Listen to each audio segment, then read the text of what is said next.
Do-do-do, do-do-do, do-do-do, do-do-do, do-do-do.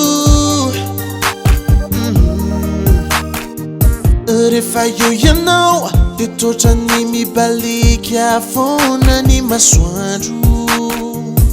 Rehefa eo ianao ny ataoko rehetra to mety foana isan'andro. Ny ato am-poko to milamina tsara, ny ato an-doko to mazava tsara. No ny visinao eto anilako.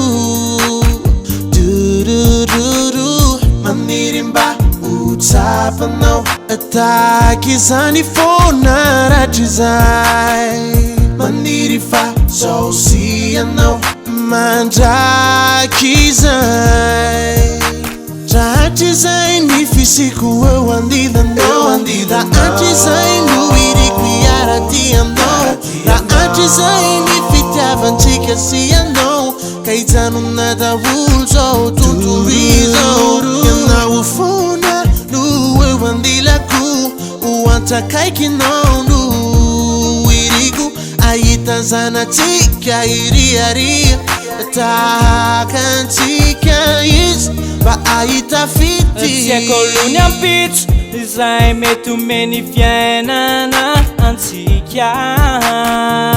Tiako lony ampitso raha tsy anao no iaraka mikoratry izay. Izaho tsy andany fotony intsony, izaho tsy hitady afintsony, satria ny visinao de ampikay.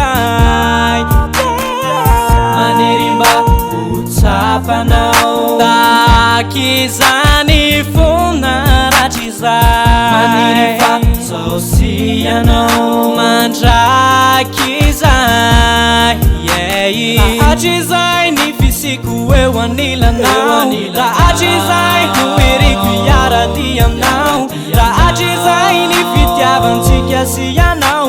Ka hitsanona daholo zao tontolo izao. Ianao foana no eo anilako, ho antitra akaikinao no iriko. Ahitany zanatsika iriaria, tahaka antsika izy mba ahita fity. Ratry zay zao sy anao, ratry zay ny ao am-pontsika. Ny tontolo tsika tsy angatsika, ty angatsika. Ianao no eto anilako, manome elatrainy manazavay. Andany ny androm-piainako eo anilanao. ratry zay ny fisiko eo andilanao,